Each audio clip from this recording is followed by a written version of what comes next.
Selamat malam pemirsa Duta TV, kembali bersama saya Diana Rosianti dalam Bincang Bisnis. Pemirsa, memasuki awal tahun 2024, pastinya ada banyak review yang harus kita lihat di tahun 2023 yang bisa menjadi indikator-indikator termasuk adalah untuk peningkatan perekonomian. Termasuk di dalamnya adalah sektor perpajakan karena sebetulnya angka atau besaran angka pajak itu mengidentifikasi besarnya pertumbuhan perekonomian di sebuah daerah. Hari ini kita akan berbincang bersama Bapak Devianus Christopher Narsisus Poli. Beliau adalah Kepala Kantor Pelayanan Pajak atau KPP Pratama Banjarmasin yang saat ini sudah bergabung bersama saya. Kita sapa dulu, selamat malam Pak Dev. Selamat malam, Bu Diana. Oke, baik. Pak, memasuki tahun 2024, mungkin kita review sedikit ya untuk tahun 2023. Bagaimana dengan target yang memang harus dicapai oleh KPP Pratama Banjarmasin? Apakah 100% atau ada hal-hal lain yang menjadi catatan? Silakan Pak Dev. Terima kasih Bu Diana sudah diundang dalam acara malam hari ini, acara berbincang terkait perpajakan. Jadi kalau kita mereview tahun 2023, khususnya tugas dari KPP Pratama Banjarmasin untuk pengamangan penerimaan tahun 2023, target KPP Pratama Banjarmasin tahun 2023 sebesar 1.378 miliar. Dan alhamdulillah sampai dengan 31 Desember 2023 KPP Pratama Banjarmasin dapat merealisasikan penerimaan pajak sebesar 1.421 miliar rupiah dengan pencapaian 103,08% dari target penerimaan dan mengalami pertumbuhan di angka kurang lebih 9%. Jadi itu terkait dengan capaian penerimaan tahun 2023 yang menjadi tugas dari KPP Pratama Banjarmasin.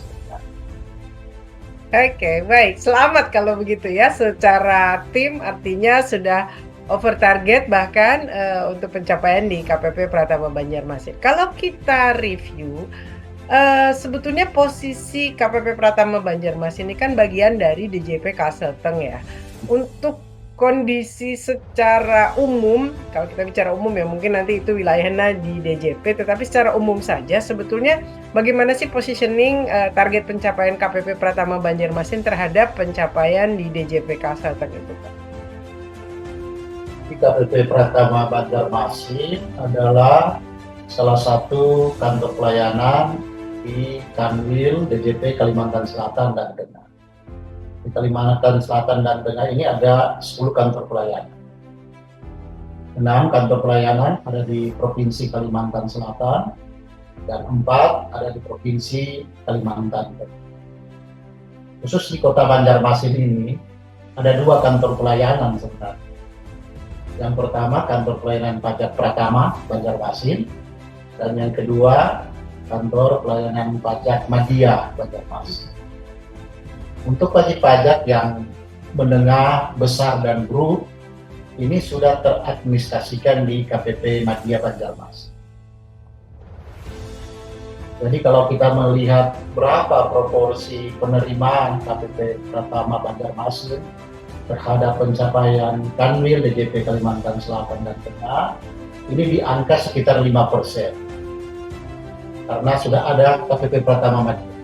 Kalau Madya, kontribusinya sekitar 40% dari penerimaan Kanwil. Jadi kalau Kanwil Kalimantan Selatan dan Tengah tahun 2023 bisa mengamankan kurang lebih 30 triliun, maka KPP Pratama Banjarmasin ini memberikan kontribusi sekitar 5%, 1,4 triliun. Kalau kita lihat Madya itu kontribusinya sekitar 40%. Dia bisa merealisasikan penerimaan sekitar 12%. Jadi itu gambaran dari bagaimana komposisi penerimaan secara garis besar KPP Pratama Banjarmasin yang DJP Kalimantan Selatan. Oke, baik. Jadi walaupun bagian kecil sebetulnya memang yang terbesarnya ada di Madya itu dan posisinya sebenarnya di Banjarmasin juga ya, hanya memang kliennya atau WP-nya lebih terpilih. Baik, Pak Dev, kadang, kalau kita lihat slogan dari, teman-teman di sektor perpajakan ini kan, Pak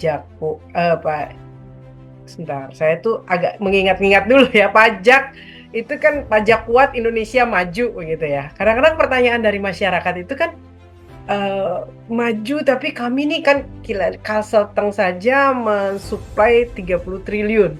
Kadang orang bertanya, balik-baliknya itu seperti apa sih untuk daerah gitu. Kadang-kadang orang hanya melihat B2B ketika kita ngasih, maunya kembalinya juga sebesar itu. Nah, sebetulnya bagaimana sih proses kembalinya sebuah, atau pajak itu kepada kontribusi pembangunan daerah? Jadi kalau ada tagline dari Direktorat Jenderal Pajak, pajak kuat Indonesia maju. Ya. Ini sebenarnya tercermin dari APB. Jadi pajak merupakan urat nadi sebenarnya dari APBN. Karena kalau kita lihat dari struktur penerimaan pendapatan negara di tahun 2023, proporsi penerimaan negara yang bersumber dari pajak, khusus yang dikelola oleh Direktorat Jenderal Pajak, 73%. Jadi 73% penerimaan negara itu bersumber dari penerimaan pajak. Di tahun 2023,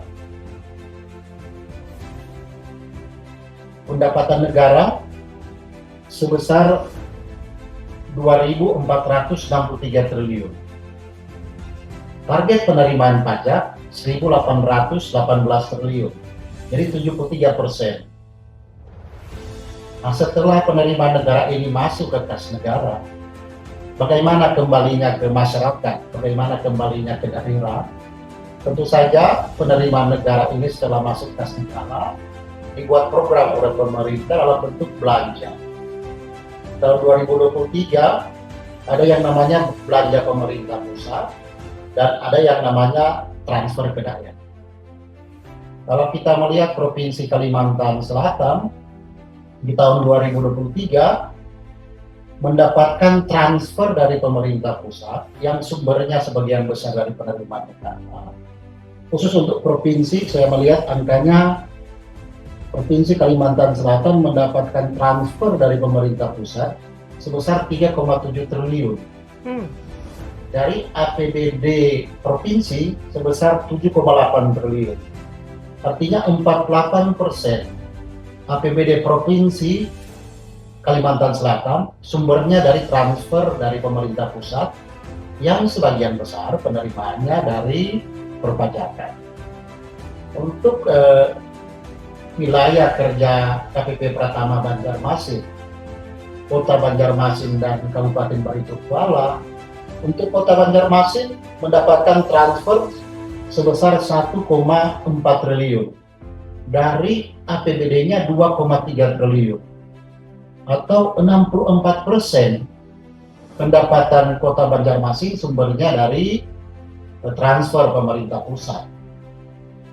Kalau kita lihat Barito Kuala, itu sangat besar, 1,3 triliun dari 1,3 triliun APBD-nya, 94% APBD Barito Kuala sumbernya dari transfer dari pemerintah pusat.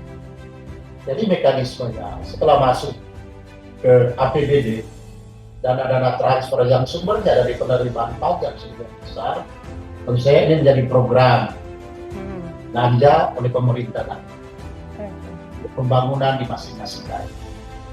Termasuk juga program-program pusat yang dibiayai lewat APBN juga mengalir di daerah, seperti infrastruktur, masalah kesehatan, masalah pendidikan. Jadi pada prinsipnya uang pajak yang dibayarkan oleh rakyat ini nantinya dikembalikan ke rakyat dalam bentuk program-program pemerintah, baik melalui pemerintah pusat lewat belanja-belanja kementerian dan lembaga maupun belanja pemerintah daerah yang sumbernya juga sebagian besar dari transfer pemerintah. Itu garis besarnya. Baik, itu tadi kalau yang dijelaskan oleh Pak Dev, penyerapan masing-masing daerah sangat berbeda-beda ya. Ya. Nah ini sebetulnya kan orang kadang hanya melihatnya bahwa kami sudah berkontribusi se-X, maunya kembali juga sebesar X gitu loh. Sebetulnya proses penyerapan itu apa yang paling penting, apa yang menjadi pertimbangan, kita masih akan bahas lagi, kita akan kembali sesaat lagi.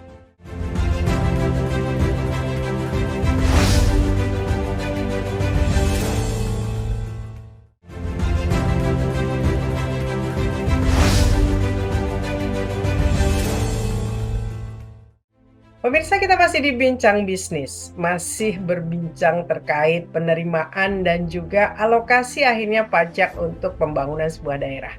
Dan kita sedang berbincang dengan Kepala Kantor KPP Pratama Banjarmasin, Pak Dev. Pak Dev tadi nyambung dari apa yang Pak Dev jelaskan ya, ternyata kan beda-beda tuh penyerapannya. Ini penyerapannya beda-beda atau yang menentukan dari DPKUK atau memang dari daerahnya atau seperti apa, Pak? Jadi kenapa transfer ke daerah angkanya bisa berbeda, pastinya bisa berbeda. Kita lihat dulu fungsi pajak. Jadi fungsi pajak ada dua besar, yaitu untuk pembiayaan dan yang kedua untuk regulasi. Jadi pajak yang dikumpul oleh pemerintah pusat yang nantinya masuk ke APBN ini juga dalam rangka pemerataan pembangunan. Karena itu kenapa kita melihat kok daerah ini transfer dari pemerintah pusat kecil, daerah ini transfer dari pemerintah pusat besar. Ini disesuaikan dengan program masing-masing daerah. Kenapa di Kota Banjarmasin transfernya kalau kita lihat 64% dari APBN? Karena Kota Banjarmasin mempunyai sumber-sumber penerimaan pajak daerahnya. Ada pendapatan asli daerah yang bisa menunjang program-program di daerah. Tapi kalau kita melihat Barito Kuala dengan sumber pendapatan asli daerahnya yang masih kurang, masih minim, perlu ada ekstensifikasi dan intensifikasi di sana, maka peran pemerintah pusat ini sangat besar. Itu melihat kondisi masing-masing. Semakin daerah maju, maka peranan pemerintah pusat akan semakin kecil, karena kedepankan kemandirian daerah juga diharapkan. Tapi semakin daerah ini membutuhkan uluran tangan pemerintah pusat, maka pemerintah pusat akan mengambil peranan besar. Jadi kalau di daerah-daerah yang timur itu bahkan untuk kontribusi transfer dari pemerintah pusat itu rata-rata di atas 90%, karena sumber PAD-nya masih sangat. Nah itu yang membedakan. Baik, artinya memang di sini terjelaskan ada substitusi silang ya Pak dari pendapatan negara ini yang berasal dari fungsi pajak ini. Nah, kalau kita melihat seperti itu, apakah ada misalkan nih tadi Pak Dev sudah melihat bahwa menjelaskan bahwa ada wilayah-wilayah tertentu atau daerah tertentu dengan PAD yang cukup bagus, contohnya tadi Banjarmasin. Nah, ini karena orang masih sulit untuk membedakan antara tadi pajak dengan retribusi yang memang untuk akhirnya menjadi PAD. Nah, ini mungkin bisa dibantu dijelaskan. Apa sih bedanya? Ada merasa saya sudah bayar pajak, kenapa harus bayar retribusi lagi? Kan ada yang seperti itu. Itu mungkin bisa dijelaskan seperti apa? Jadi kalau pajak secara garis besarnya ada 6 unsur ya terkait dengan definisi pajak. Yaitu pajak itu adalah iuran wajib, dapat dipaksakan, lalu dipungut berdasarkan undang-undang dan dilakukan oleh negara, termasuk oleh pemerintah daerah, baik provinsi maupun kabupaten dan kota, dan nantinya dimanfaatkan untuk pengeluaran-pengeluaran pemerintah dan pembangunan. Jadi itu dari definisi pajak. Retribusi ini merupakan pungutan daerah. Jadi pusat tidak melakukan retribusi. Yang melakukan retribusi adalah pemerintah daerah. Jadi kalau kita melihat secara garis besar sebenarnya Kalau pajak ini tidak mendapat kompensasi langsung. Jadi kalau kita bayar pajak, kompensasinya tidak langsung. Nanti kembalinya dalam bentuk infrastruktur, dalam bentuk bantuan langsung tunai, dalam bentuk program-program pemerintah yang dirasakan oleh semua rakyat. Tapi kalau kita bicara terkait retribusi, ini kompensasinya langsung. Itu yang membedakannya. Jadi kalau kita lihat retribusi ini sebenarnya merupakan sumber pendapatan daerah. Ada 3 jenis, yaitu retribusi jasa umum, retribusi jasa usaha, dan retribusi perizinan. Contoh retribusi misalnya di jasa umum, iuran sampah. Ini kan kompensasinya langsung. Kalau kita tidak membayar iuran sampah, berarti sampah kita tidak akan diangkut oleh pengelola sampah. Misalnya iuran keamanan sama juga. Kalau kita tidak membayar iuran keamanan, mungkin di kompleks kita tidak ada pengamanan.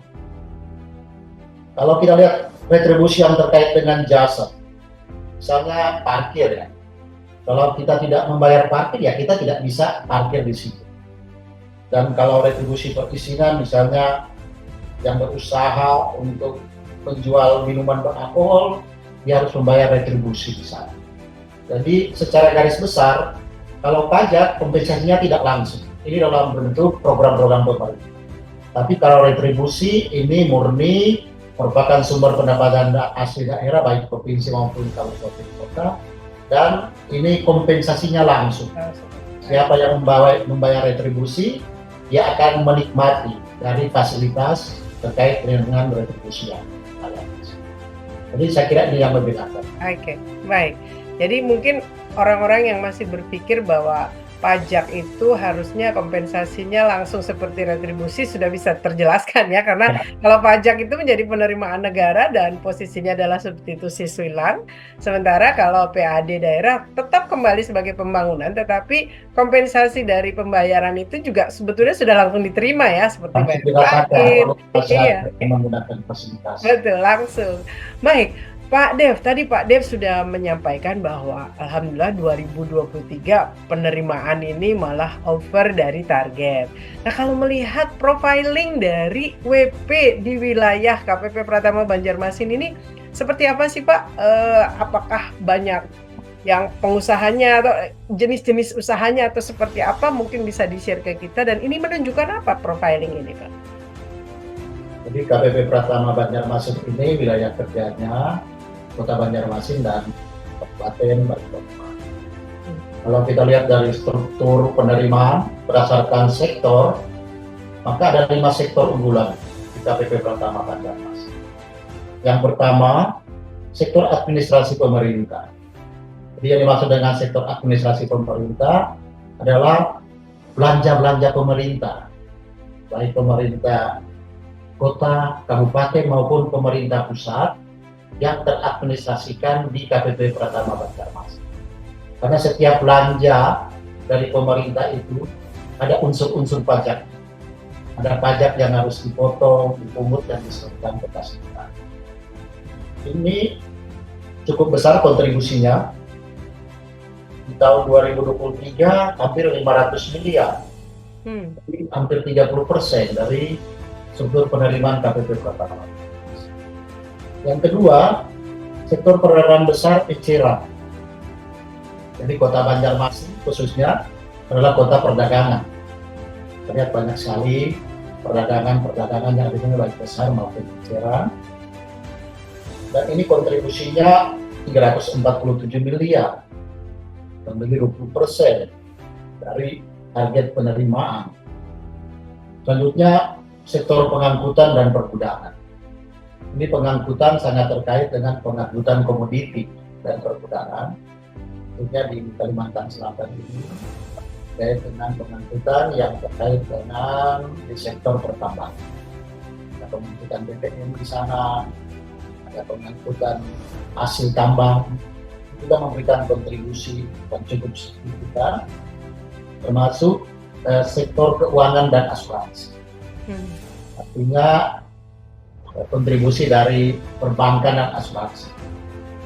Jadi semakin banyak masyarakat menyimpan dana di sektor keuangan, perbankan, di situ juga ada unsur-unsur pajak ya, dan memberikan kontribusi pada perbankan. Dan sektor yang kelima dari 5 sektor unggulan, pertambangan dan perdagangan. Jadi kalau kita lihat secara umum, ini semua mengalami pertumbuhan yang sangat signifikan. Artinya bahwa perekonomian di Kota Banjarmasin, di Barito Kuala, dan di Kalimantan Selatan secara umum, ini bisa dilihat bergerak ke arah yang positif. Karena pajak ini sebenarnya akibat dari aktivitas ekonomi. Sepanjang aktivitas ekonomi ini berjalan, bertumbuh, maka pajak juga akan ikut bertumbuh. Tapi kalau aktivitas ekonominya ini melemah, tentu saja penerimaan negara dalam sektor pajak juga akan jadi dari pertanyaan Bu Diana tadi, apa artinya ini terkait dengan pertumbuhan di 5 sektor unggulan penerimaan pajak di KPP Pratama Banjarmasin, ini menggambarkan bahwa perekonomian di Kota Banjarmasin, di Barito Kuala, dan Kalimantan Selatan ini berjalan dengan baik karena bertumbuh secara positif. Mungkin itu gambarannya. Baik, Pak Dev, orang yang mungkin berpikir agak sempit melihat bahwa kewajiban membayar pajak itu adalah sesuatu yang berat gitu ya, karena ini sesuatu yang memang diatur oleh negara, ada peraturannya, dan itu pastinya memotong keuntungan dari sebuah usaha bagi mereka yang mungkin hanya berpikir sekilas saja ya. Bahkan kalau dalam beberapa hal kita lihat banyak case juga yang mengatakan bahwa ada juga yang coba mengakali atau bahkan mungkin menghindari. Nah, di lingkup KPP Pratama Banjarmasin, seberapa besar kesadaran WP dan apakah dari tadi total pendapatan target 103% itu sebetulnya masih ada mereka yang harusnya bayar pajak tapi belum bayar pajak? Ini gimana kondisinya, Pak? Jadi kalau kita melihat bagaimana kondisi kepatuhan masyarakat wajib pajak yang terdaftar di KPP Pratama sini, secara garis besar saya dapat katakan cukup baik.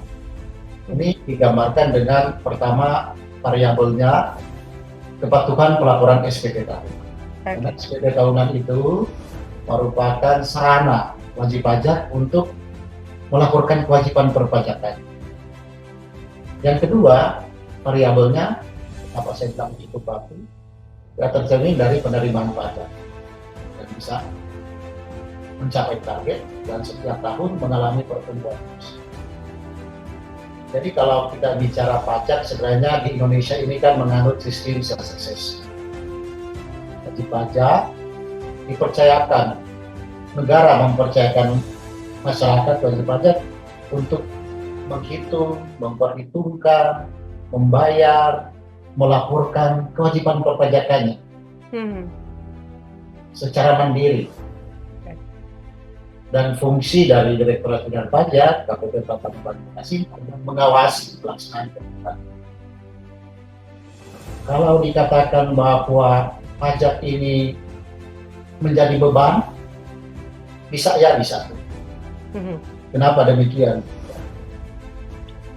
Dengan undang-undang yang berlaku di negara kita, sebenarnya tidak semua dipajak, khususnya pajak penghasilan yang melekat terhadap penghasilan. Untuk kita karyawan, kita mendapat fasilitas yang namanya penghasilan tidak tetap. Bagi karyawan yang penghasilannya 4,5 juta sebulan, ini dibebaskan dari karyawan ya. Untuk UMKM yang peredaran brutonya dalam setahun sampai dengan 500 juta, ini tidak perlu bayar pajak juga. Oke. Dan untuk yang memperoleh penghasilan, tidak semuanya dipajaki.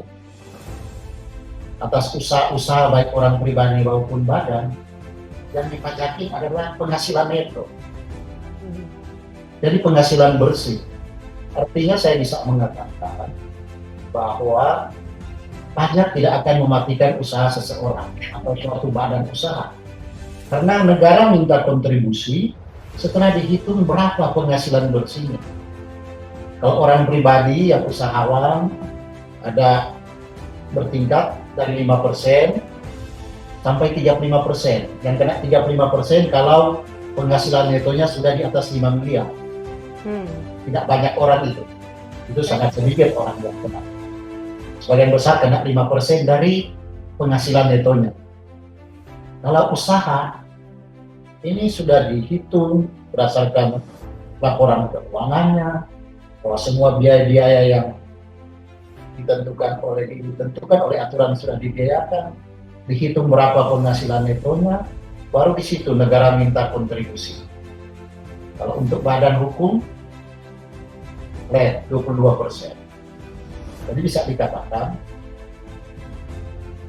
pajak ini mengurangi harta, ya. Karena kalau tidak bayar pajak, berarti hartanya akan semakin besar. Tapi mengurangi keuntungan, pasti. Dari keuntungan bersih, negara meminta kontribusi berdasarkan tarif-tarifnya. Jadi itu gambaran besarnya. Oke. Jadi artinya tidak semua juga dipajaki. Tadi Pak Dev sudah ceritakan juga usaha-usaha juga ada jenjangnya ketika dia UMKM, bahkan sampai penghasilan 500 juta setahun pun masih bisa dibebaskan dari kewajiban pajak ini, termasuk juga hal-hal pajak pribadi yang penghasilannya di bawah 4,5 juta. Nah, orang kan ngelihatnya pokoknya semua orang dipajakin gitu. Itu jadi ternyata kondisi ini. Pak, sebetulnya sebuah entitas bisnis tadi yang memang sudah punya kewajiban pajak, artinya dengan penghasilan neto tertentu tadi di atas 500 juta itu, bahkan ada yang artinya kan semakin besar itu persentasenya juga semakin besar karena mungkin juga ada fasilitas-fasilitas negara yang ada di situ. Nah Pak, bisa nggak sih sebetulnya kita punya usaha nih gitu, terus kita diam-diam entah itu ngemplang pajaknya, entah itu diam-diam tidak melaporkan pajaknya, apakah pihak perpajakan ini, baik KPP maupun DJP, sebetulnya bisa mendeteksi kita dari mungkin aliran dananya atau segala macamnya? Apakah kita bisa diam-diam aja nih gitu loh dengan konsultan ngobrol, pokoknya jangan dilaporin? Apakah ini bisa terdeteksi? Kita akan bahas ini, kita masih akan kembali sesaat lagi.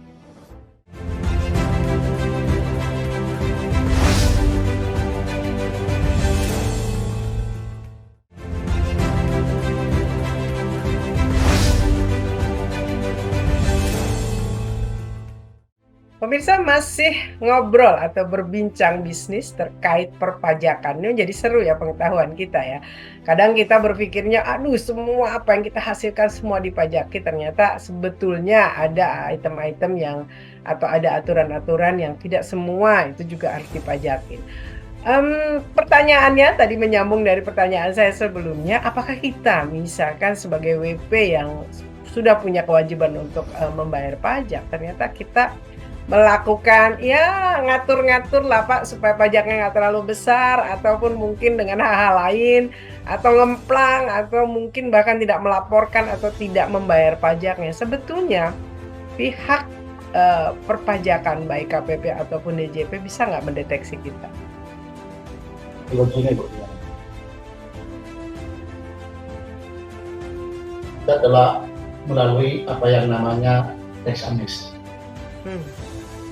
program pengampunan pajak. Oke. Artinya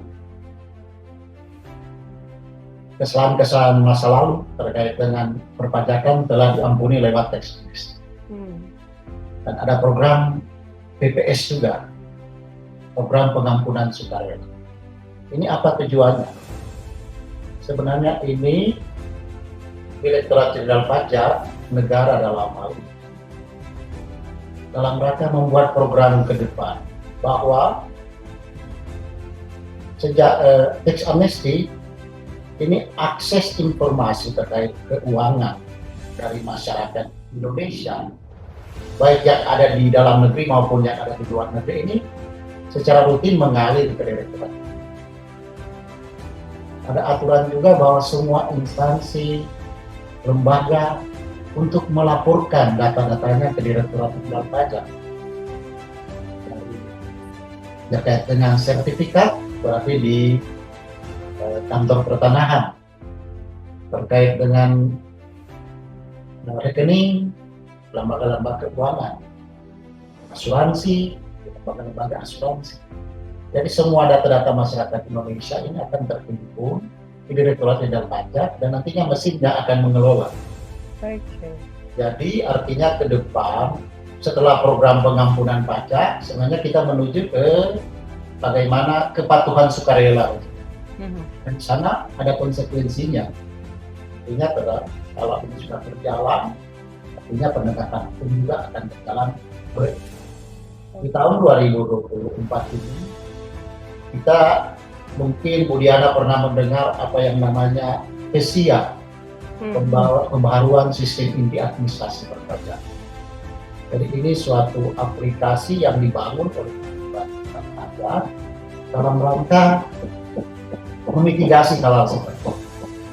Nantinya ini mesin yang bekerja. Wajib pajak punya akun sendiri. Nanti DJP juga punya akun sendiri. Masing-masing punya dashboard untuk melihat kewajiban. Dan nantinya semua data eksternal yang terkait dengan wajib pajak tersebut akan masuk ke dalam sistem. Ini dalam rangka apa? Dalam rangka pertama meningkatkan tax ratio, penerimaan negara, dan sebenarnya dalam rangka keadilan bahwa masyarakat wajib pajak yang siapa yang wajib membayar pajak tentu saja melaksanakan kewajiban pajaknya sesuai dengan aturan.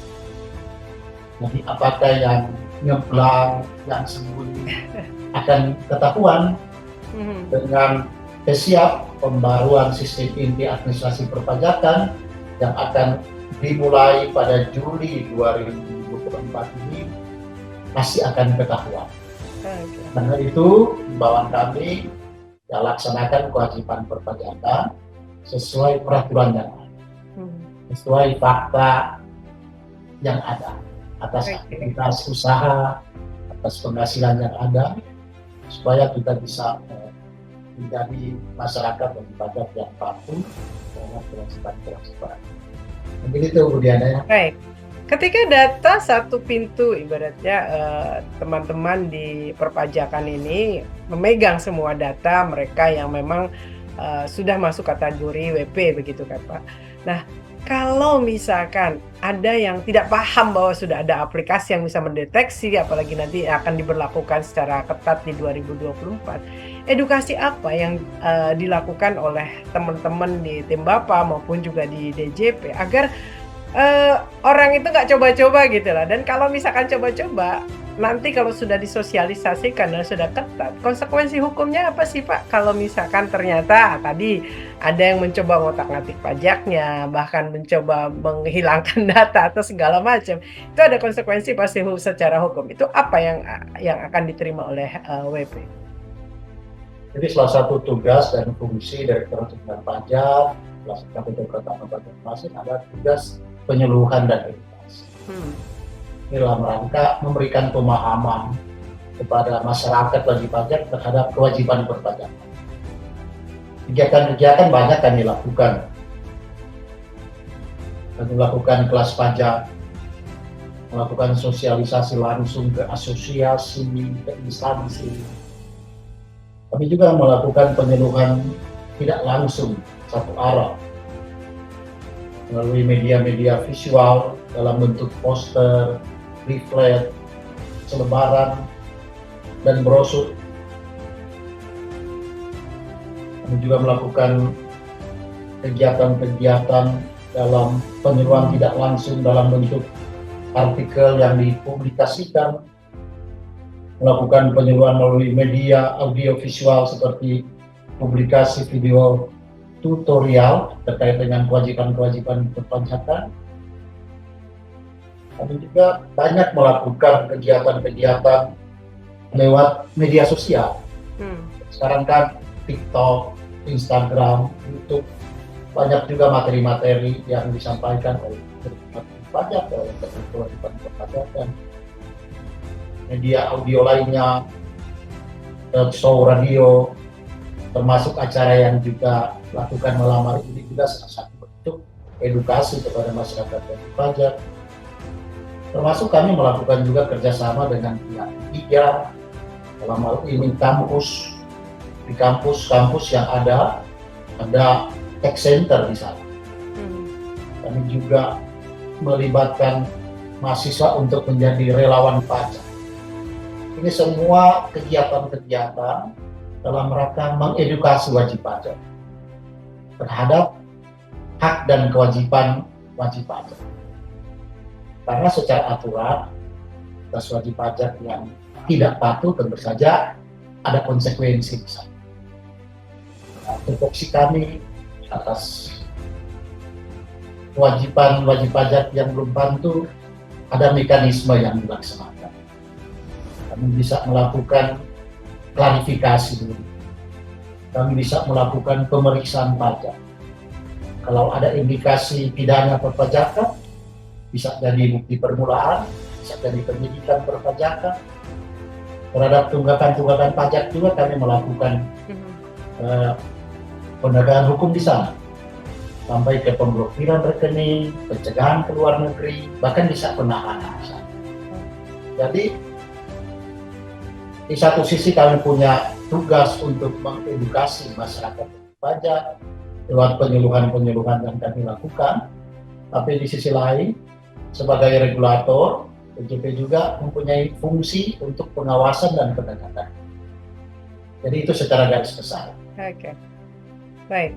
Pak, kalau misalkan seseorang atau WP itu tersandung kasus yang hukum lah, tadi berkonsekuensi hukum, apakah langsung tegas sesuai dengan aturan hukumnya atau ada proses pembinaan? Misalkan anggap sajalah bahwa proses kesalahan pembayaran pajaknya adalah ya kita anggap aja bahwa itu tidak sengaja begitu ya, walaupun bisa jadi itu juga sengaja.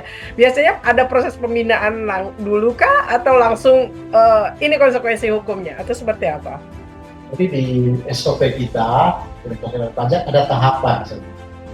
Ada wajib pajak yang indikasinya ada yang kurang dibayar, maka ada tahapan di sana. Pertama, tadi saya katakan kita membuat surat klarifikasi, menanyakan kepada wajib pajak berdasarkan Direktorat Jenderal Pajak, saudara mempunyai kewajiban rupiahnya X. Tapi wajib pajak yang akan memberikan klarifikasi. Atas wajib pajak yang kooperatif dan bisa mengakui dan melakukan pembayaran dan pembetulan SPT, maka sanksi yang ada di sana adalah sanksi administratif. Tapi atas wajib pajak yang tidak kooperatif dan indikasinya kuat ada penyimpangan perpajakan, maka tentu saja ada penegakan hukum. Kalau penegakan hukum berarti nantinya bisa sanksi pidana di sana. Tidak melanggar ke sana, selain membayar ada pidana pajak. Itu mekanisme yang ada. Tapi artinya bertahap ya Pak ya? Bertahap. Okay. Melakukan edukasi, penyuluhan, kemudian kami mengklarifikasi, konseling terhadap masyarakat wajib pajak, jika bersedia melakukan pembetulan dan melakukan pembetulan atas laporan pembayaran pajaknya. Tetapi yang tidak kooperatif, tentu saja ada proses selanjutnya lewat pemeriksaan pajak ataupun lewat penegakan hukum. Baik, Pak, kalau misalkan ada opini seperti ini bahwa seseorang yang sudah patuh secara bayar pajaknya, itu biasanya kalau sudah WP aktif itu akan terpantau terus kan, akan didampingi, ada terpantau. Termasuk ada kemarin ada case-case kalau dia adalah seorang public figure, kayaknya setiap geraknya tuh dipantau begitu loh. Ini mengandung pajak tidak mau, mungkin tidak di sini tetapi di tempat-tempat lain. Tetapi sisi lain ada orang yang memang mungkin bisnisnya tidak terlalu show off, landai-landai saja walaupun sebetulnya sudah memasuki pendapatan netonya WP gitu kan. Tapi dia slow-slow aja, tidak terpantau. Karena ketika ngobrol, punya aku mah enggak, punya ini. Nah, ini menurut Bapak kalau ada kondisi begini, kalau kita semakin terbuka, katanya semakin diawasi. Kalau kita slow-slow saja, aman-aman saja, itu seperti apa, Pak? Mungkin nggak seperti itu? Jadi sebenarnya semakin booming ya, Hmm, apa ya, kepala public figure, ya, tentu saja seperti saya katakan tadi, pajak ini adalah akibat dari aktivitas ekonomi. oke. Ada konsekuensinya seperti itu. Hmm, Semakin terkenal orang, tentu saja dia akan disorot dari berbagai macam sisi. Salah satu dari sisi pertama. Tapi sebenarnya tidak perlu takut. Apabila telah melaksanakan kewajiban perpajakan baik sesuai kewajiban perpajakan, saya kira tidak perlu takut. Nah, tadi yang sembunyi, yang biasa-biasanya, kenapa nggak dipantau? Jadi saya katakan tadi dengan aplikasi yang nantinya dijalankan Juli 2024 yang namanya PSIAP ini semuanya akan terdeteksi. Artinya kan negara harus berlaku adil. Kalau berpenghasilan kecil berarti pajaknya disesuaikan, dan tidak terutang pajak. Tapi kalau berpenghasilan besar, tentu saja pajak akan menyesuaikan dengan penghasilan. Jadi saya kira tidak membedakan apakah dia public figure, apakah dia orang biasa, politikus, pejabat, sepanjang mempunyai kewajiban perpajakan dan Direktorat Jenderal Pajak mempunyai data untuk mengklarifikasi penghasilannya, ini tentu saja akan dilaksanakan sesuai dengan aturan perpajakan. Baik, Pak Dev, untuk mereka yang bergerak di bidang profesional yang berkonsekuensi pajak seperti tadi, misalkan entah itu speaker, entah itu tadi artis, entah itu siapapun yang ternyata proses pemotongan pajaknya adalah melibatkan pihak ketiga, misalkan tadi penyelenggaranya dan lain sebagainya, sudah dipotong, sudah ini, tapi kan kadang lupa Pak untuk mengulang untuk melaporkan begitu loh. Sementara itu sudah dipotong, ujungnya ada yang katanya kelebihan, kekurangan, sebetulnya itu tuh kondisinya seperti apa? Bagi yang awam kan jadi bingung, saya sudah bayar pajak tapi ribet lagi. Nah, menurut Pak Dev, saran Pak Dev terkait itu tuh seperti apa? Kita akan kembali masih ngobrol dengan Pak Dev sesaat lagi.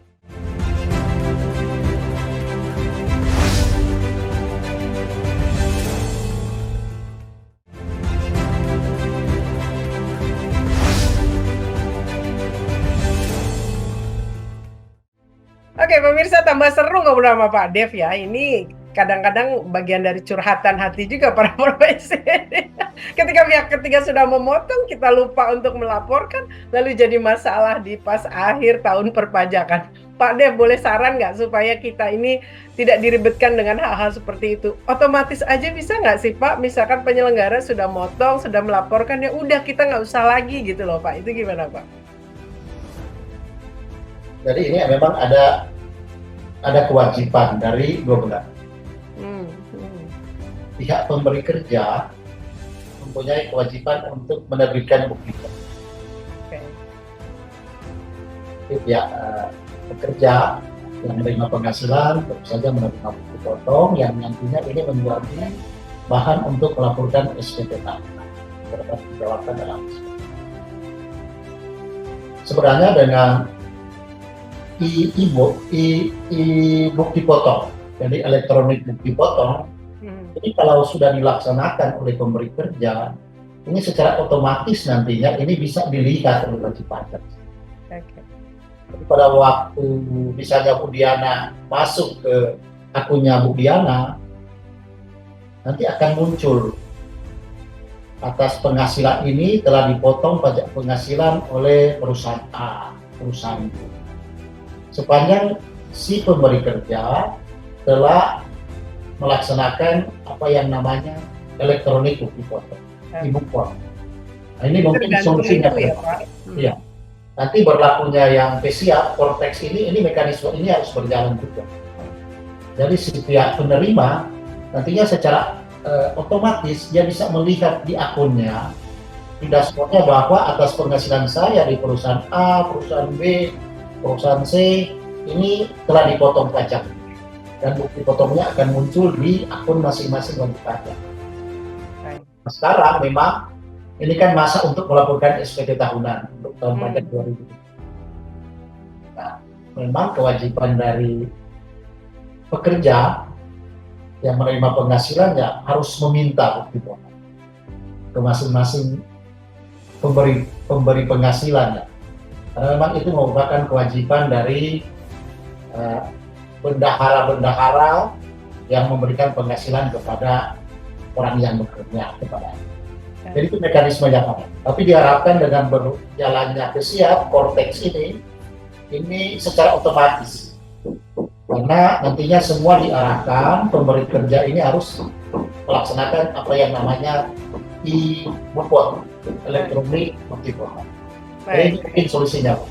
Baik, kalau sudah itu mudah-mudahan digitalisasinya semakin cepat terlaksana sehingga tidak ada keribetan lagi ya Pak ya, secara otomatis tidak ada harus lapor mandiri dan lain sebagainya yang kadang-kadang menimbulkan keribetan-keribetan untuk mereka kadang yang tidak punya waktu atau mungkin tidak sengaja untuk tidak melapor.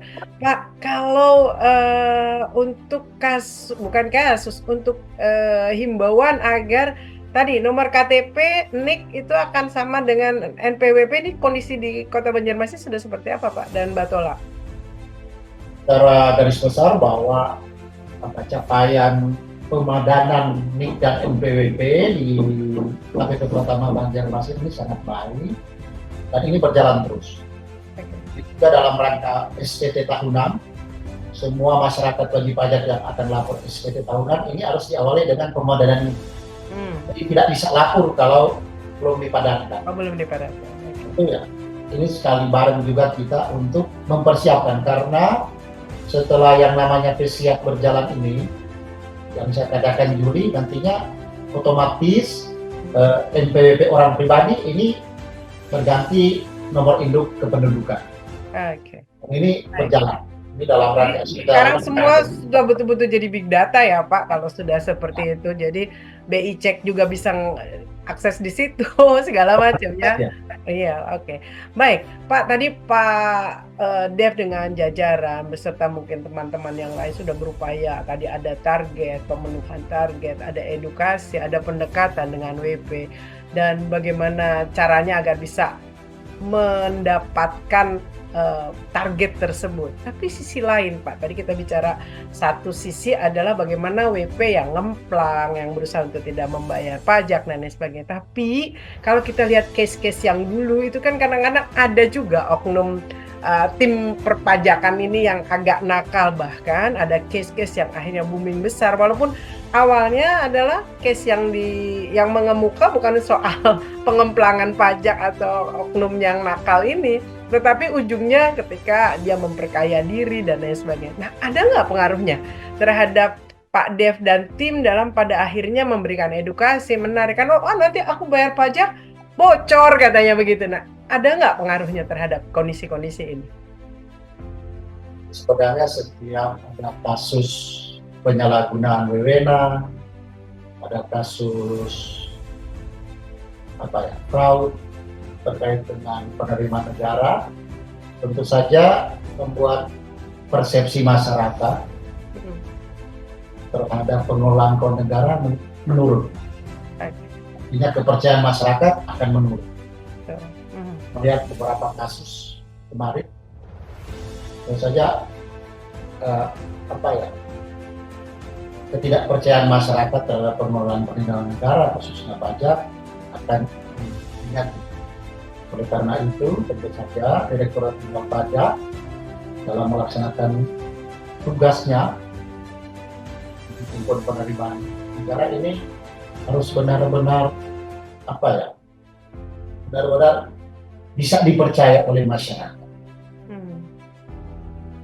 Apa yang kami lakukan untuk menjaga agar supaya integritas terkait dengan keuangan dan negara ini di Direktorat Jenderal Pajak Kementerian Keuangan menerapkan apa yang namanya 3 lini pertahanan. Semuanya manajemen yang dikenal dengan 3 line of defense. Ini untuk menjaga ya, supaya mencegah terjadinya fraud penyalahgunaan wewenang. Secara garis besar, 3 lini pertahanan itu yang pertama, komitmen integritas pimpinan. Jadi pimpinan di masing-masing unit ini harus menjadi teladan, harus menjadi contoh, harus menjaga integritas. Itu garis besar. Yang kedua, ini memberdayakan unit kepatuhan internal. Jadi di masing-masing unit kami ada yang namanya unit kepatuhan internal. Tugasnya apa? Mereview semua pekerjaan, SOP, apakah ini sesuai dengan aturan yang ada. Dan untuk mengujinya terhadap masyarakat wajib pajak yang mengalami pelayanan, mengalami pengawasan, penegakan hukum. Unit kepatuhan internal ini akan langsung ke masyarakat ini, sampling untuk melakukan survei, melakukan wawancara, apakah petugas pajak dalam melaksanakan tugasnya telah sesuai dengan peraturan perpajakan, telah sesuai dengan aturan-aturan yang ada, sesuai dengan SOP dan prosedur. Dan tentu saja lini yang terakhir, bagaimana fungsi dari Inspektorat Jenderal Kementerian untuk mengawal semua terkait dengan integritas dan profesionalisme dari pegawai Kementerian Keuangan, dalam hal ini Direktorat Jenderal. Ini internal kami untuk menjaga agar supaya kasus-kasus yang ada ini tidak terulang kembali. Alhamdulillah, indeks persepsi terkait dengan korupsi di tahun 2023, khususnya KPP Pratama Banjarmasin di angka 94%. Artinya itu sangat baik. Kita juga melakukan survei terkait dengan penyuluhan dan pelayanan, ini indeksnya sangat baik, di atas 90%. Secara rutin juga kami melakukan survei terkait indeks kepuasan masyarakat, KM, ini juga persepsi masyarakat semakin baik. Dan untuk memberikan kepercayaan kepada masyarakat wajib pajak, tentu saja Direktorat Jenderal Pajak secara terbuka memberikan ruang kepada masyarakat wajib pajak apabila ada hal-hal yang kurang pas, ada pelanggaran kode etik dengan membuka saluran-saluran pengaduan. Kalau di Direktorat Jenderal Pajak, ya, ingat aja bisa hotline-nya 1.500-200. 1.500-200 untuk pengaduan. Jadi itu yang kita lakukan. Ya. Baik. Sebuah anomali atau tadi kebocoran atau hal-hal yang di luar ekspektasi biasanya itu juga memang simbiosis ya antara tadi oknumnya itu juga dengan oknum WP-nya. Jadi pada akhirnya memang posisinya seperti itu. Baik, terakhir Pak Dev. Ini kan memasuki 2024, sepanjang tahun kita memasuki tahun pemilu serentak, baik ini diawali dengan Pilpres, nanti ujungnya adalah Pilkada dan juga ada Pileg. Dan banyak dari para pengusaha yang menjadi WP itu juga ikut konstelasi politik. Dan dugaannya pasti kalau daripada bayar pajak untuk kampanye dulu deh Pak. Kira-kira menurut Pak Dev akan seperti apa profiling dari pencapaian target 2024 ini untuk di KPP Pratama? Jadi tahun 2024 tahun politik ya, menghadapi pemilu, tapi target penerimaan pajak bukan turun. Oh malah naik Pak. Penerimaan pajak naik. Lalu secara nasional ini targetnya naik 9,4% dari target tahun lalu. Karena target tahun lalu 1.818 triliun, di tahun 2024 target kita 1.989 triliun. Nasional ya, nantinya akan dibagi per kanwil, KPP, nanti mungkin akhir Januari ini dalam rapim masing-masing unit sudah mendapat kue untuk pengenalan. Kue dengan kenaikan 9,4 itu ya. Pasti naik. Nah, dikaitkan dengan tahun politik ini, saya kira masing-masing kontestan ini adalah orang-orang yang saya kira sudah paham terkait kewajiban perpajakannya. Saya kira mereka juga sudah bisa memilah mana untuk biaya politiknya, dan mana biaya untuk kewajiban berpajakan.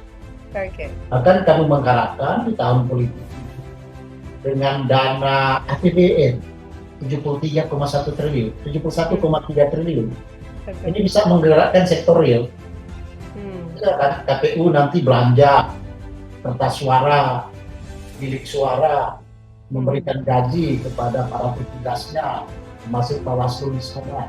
Jadi perputaran ya Pak ya? Para apa ya? Para calon-calon ini juga kita lihat marak ya. Ada baliho, billboard, ini juga menggerakkan sektor-sektor real ya. Yang nantinya juga ada kaitannya dengan penerimaan pajak. Pas kaos-kaos untuk kampanye ini UKM akan semakin bertumbuh. Termasuk penerimaan daerah juga kita lihat di Kota Banjarmasin ini banyak billboard terkait dengan kampanye dari masing-masing individual. Ini juga akan memberikan kontribusi terhadap penerimaan asli daerah, pajak reklame. Jadi secara garis besar saya melihat positifnya aja. Tidak ada negatifnya ya Pak ya? Dengan belanja pemerintah untuk pemilu 71,3 triliun, belanja masing-masing caleg ini sebenarnya akan menggerakkan sektor real. Tentu saja akibatnya kami mengharapkan ada pertumbuhan. Kami optimis dengan tahun politik ini juga kita harapkan berjalan dengan baik dan bisa memberikan kontribusi terhadap penerimaan. Baik, kita harapkan juga pemilu berjalan dengan kondusif, baik pilpresnya, pilegnya, dan nanti pilkada, karena sudah bukan zamannya lagi terjadi hal-hal yang terlalu memanas yang berujung akan menghancurkan atau menurunkan perekonomian di sebuah daerah. Kita sama-sama berharap ya Pak Dev. Pak Dev, terima kasih untuk banyak penjelasannya. Sukses untuk tim KPP Pratama. Mudah-mudahan targetnya di 2024 yang nanti akan diterima katanya akhir Januari. Sebesar apa nanti kita mungkin bincang-bincang lagi bagaimana cara mendapatkannya, dan pastinya tapi secara gambaran bahwa justru tahun pemilu atau tahun nanti pilkada ini ditanggapi dengan lebih optimis. Mudah-mudahan juga menggerakkan tadi sektor di seputar kita. Terima kasih Pak Dev untuk bincang-bincangnya. Sedikit mungkin bisa ada waktu untuk bisa memberikan pengingat kepada pemirsa Duta TV. Silahkan Pak, singkat. Jadi closing statement saya dalam acara ini menjelang kewajiban untuk melaporkan SPT tahunan. Kami mengimbau kepada masyarakat wajib pajak untuk segera melaporkan SPT tahunan. Kalau bisa hari ini tidak perlu ditunda sampai tanggal 31 Maret untuk wajib pajak orang pribadi, dan untuk wajib pajak badan tidak perlu ditunda sampai 30 April 2024. Kalau membutuhkan edukasi terkait dengan pemenuhan kewajiban khususnya pelaporan SPT tahunan, silakan menghubungi kami. Kami dengan senang hati akan melayani Bapak Ibu wajib pajak dalam melaksanakan kewajiban. Terima kasih Bu Diana. Baik, terima kasih Pak Dev untuk mengisi acara di malam hari ini. Baik, terima kasih Pak Dev dan juga pemirsa. Mudah-mudahan ini bermanfaat sekaligus pencerahan kita terkait perpajakan di Kota Banjarmasin dan juga Batola yang menjadi wilayah dari KPP Pratama Banjarmasin, dan secara umum kita bicara tadi terkait berbagai teknis perpajakan. Terima kasih Pak Dev, selamat malam. Baik pemirsa Duta TV, demikian perbincangan di Bincang Bisnis. Saya Diana Rosianti, sampai jumpa.